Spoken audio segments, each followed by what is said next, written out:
Hi folks, it's Tom Garrity here, your psychological safety nerd at psychsafety.com, and today I'm going to be talking about just culture. It isn't only culture, we're not talking about only culture, we're talking about just as in justice, just as in just and unjust. This is a term that comes initially from James Reason's 1997 book, Managing the Risks of Organizational Accidents. It was then developed a bit further. This idea of just culture was developed a bit further by David Marks and by Sidney Dekker in various pieces of work. And when we're talking about justice in a sense of just culture, we're talking about a restorative sense of justice, not a retributive a sense of justice, where so retributive would be where someone does something wrong and gets punished for it, like goes to jail or something. Restorative is more about learning and making things right for those involved and for any victims, including the first and second victims of failure. First victim is often the person who's directly harmed. Second victims are those who were involved and somehow associated or part of the failure. Now, it's most commonly seen in healthcare, just culture, but it's pretty much applicable across aviation industry, manufacturing. Lots of safety critical sectors will adopt just culture or elements of it. In our work, so we do a lot of work with healthcare organizations, an awful lot in maternity departments, and we find that in healthcare organizations in particular, a lot of work goes into trying to implement just culture practices, tools, techniques, approaches, but it doesn't stick, it doesn't persist, it doesn't stick around. And a lot of that is because we haven't addressed the substrate that's required for just culture to thrive. And a big part of that is psychological safety. We cannot fundamentally implement just culture practices without this foundation of psychological safety and the beliefs and behaviors that foster it. If we think about just culture for a moment, if we go back to there's a case of Elaine Bromiley, who sadly died on the operating theatre, on the operating table. Doctors operating on Elaine became fixated on a single procedure. They were fixated on intubation. They said intubation. And although nurses were in the room, nurses even wheeled in tracheotomy kits. Nurses could see what was going on, but they didn't speak up. They were held back by the steep power gradient, and you can check out our other videos about power gradients. The steep power gradient between the doctors and nurses present in the space.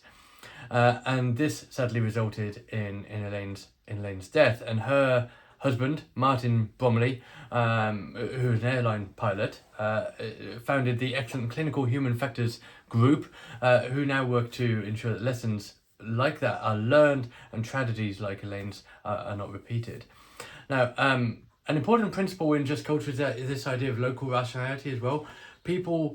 Local rationality states that people make decisions that seem entirely rational to them in the moment, given their immediate context, knowledge, and understanding. The opposite of local rationality could be considered the fundamental attribution error, which seduces us to blame people's character or competence instead of recognizing the context or the systems in which they're working in. And just culture requires us to look through the lens of local rationality, understanding what seemed reasonable to that person at the time, because without that we risk applying hindsight, outcome bias, and using counterfactual phrases, things like, if only they'd done this, or they should have done that. Counterfactuals like that both undermine psychological safety and restrict our ability to learn from failures. It's also worth acknowledging that just culture, a large part of just culture as well, is acknowledging that there's a difference, a disconnect between what we think should happen, with benefit of hindsight often, and what actually happened. This is the gap between work as imagined and work as done. Rules, procedures, processes, and things like that are often written and created with a sort of ideal state in mind, ideal scenario, not the messy, complex, resource constrained and high pressure conditions that people often actually work in. And so we need to close that gap. We need to close the gap between work as imagined and work as done in order to effectively apply just culture practices and techniques. And we can only close that gap through a sense of psychological safety. And we've got further videos on this, but we can only close that gap through having conversations, simulations, and observations and things like that that enable us to really see how work is done in the real world, and how we can make it safe for people to disclose how they actually do the work, not how they should do the work. We should talk about blame as well. Just culture largely considers blame to be the enemy of safety. And Stephen Shark has a great quote for this. Being blamed in the context of a safety investigation is contrary to the purpose of a safety investigation, partly because it's deathly for an occurrence reporting system and for any subsequent investigations and learning. It's important to recognise that even if there are some small cases where blaming someone might change some behaviour to make them do something differently next time, the bigger impact of that blame is likely to result in them and other people who observed that in suppressing concerns, suppressing ideas, suppressing what really happened, and therefore not getting to the truth of what actually happened in practice, and potentially even hiding mistakes and failures until they're too big to hide. So just culture isn't necessarily blame free, because there are some contexts in which people may be blamed, if you like, where they've intentionally harmed someone or some people, but nor is it about polarizing people against systems. It's not about whether it's an individual failing or a system failing. It's about making sense of this complex and messy system that people work in. And in that sense, we also need to talk about accountability. Just culture requires us to rethink accountability. Accountability is often framed as simply a way to sort of say, you said what you said you were going to do this and you didn't do it, so here's the consequences. Like negative consequences for not doing what you said you'd do, or not doing the thing that you were supposed to do.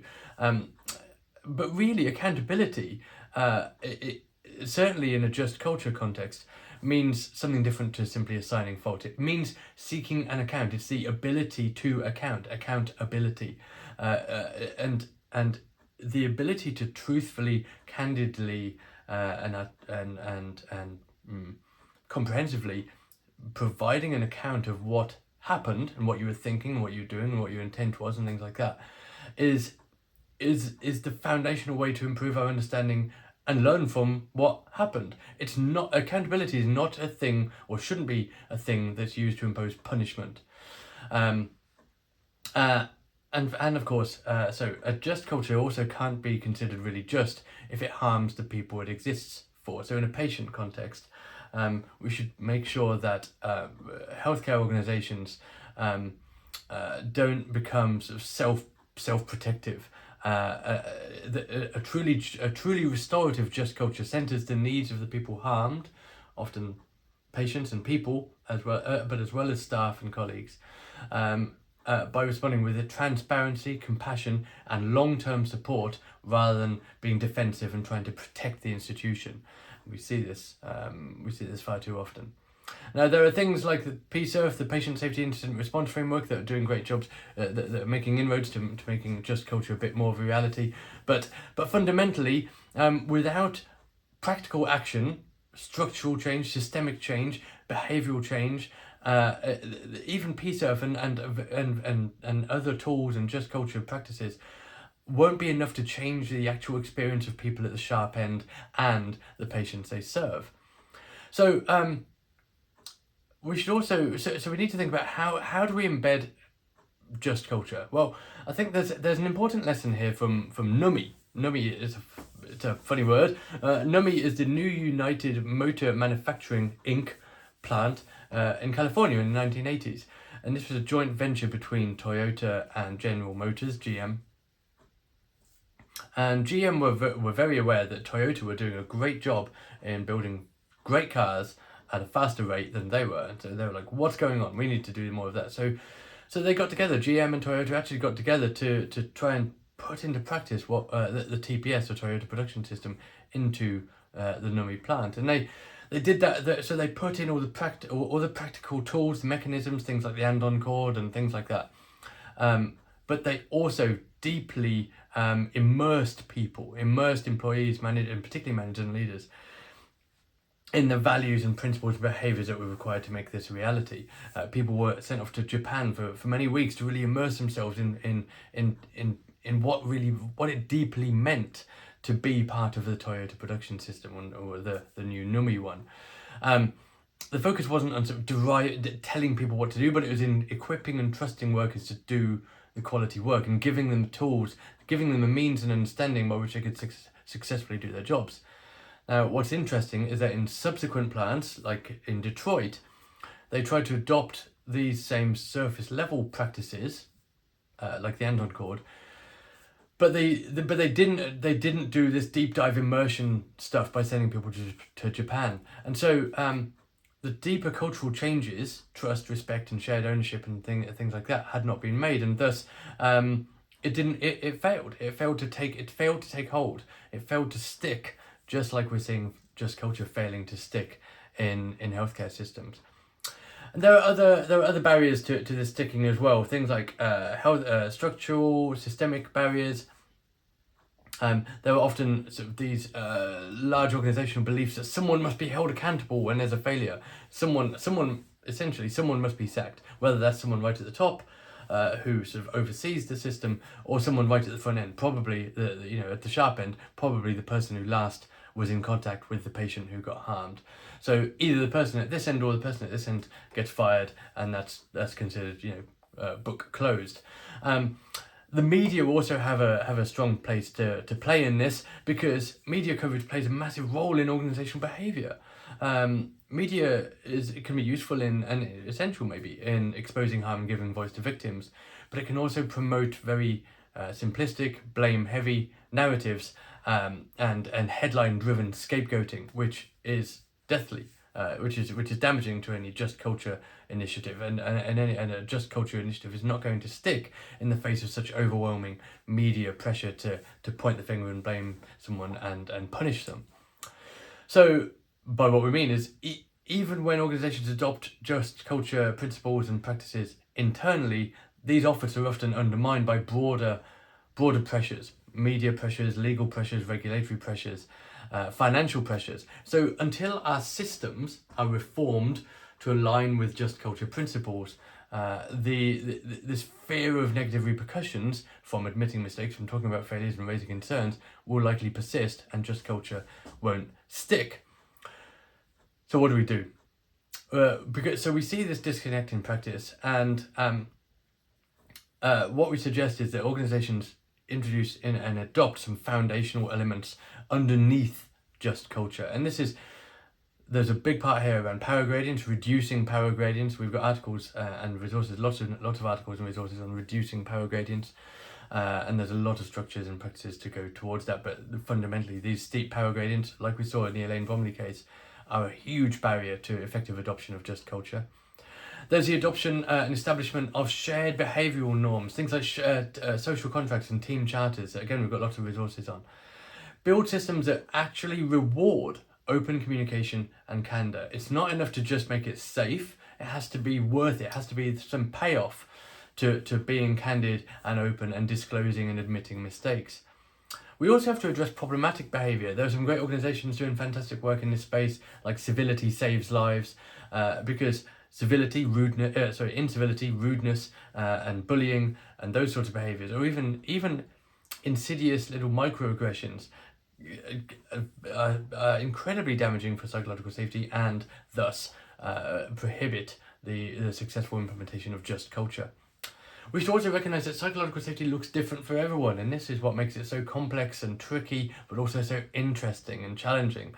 Because whilst one person may be bold enough and find it easy enough to just speak up verbally without stuttering or stammering about a concern, whilst maintaining eye contact, standing on 2 feet, and things like that, someone else may be in a wheelchair and thus looking up at people. They may have a stutter or stammer or other speech difference that may I'm sure they don't feel like that impacts their voice, or they might, but that may impact the delivery. Often we hear how people say something, not what they say. So we should be careful to listen to what they say, not how they say it.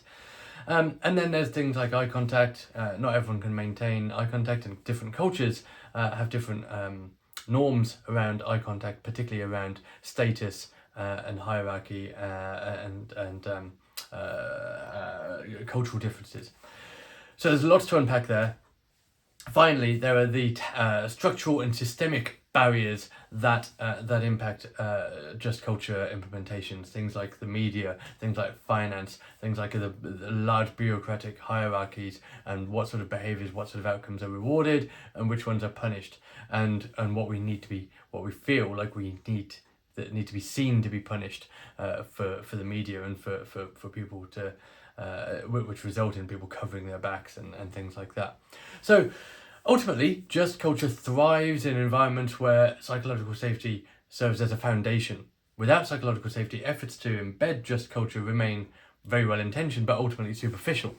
We all learn by making mistakes, but we don't have time to make all the mistakes ourselves. So we need to be able to share mistakes with others, because we can't have everyone in an organization making the same mistakes just to learn from them. So the power of a truly psychologically safe, restorative, just culture lies in creating a space where people can tell all those messy stories, share their concerns, and share that learning with others, so we can all improve and get better. But there are some very large and very small barriers to that being implemented in practice. Find out more over at psychsafety.com. Always happy for you to get involved. Drop me an email at tom@psychsafety.com. Leave a comment, like, share, do all that good stuff. Get involved in our community. Head over to our meetups, download some of our resources, and attend our training, and get some stickers, and do all the other cool psychological safety stuff. And I'd love to see you at some of our courses and in our community again, or a meetup soon. So thank you very much for taking the time. Cheers.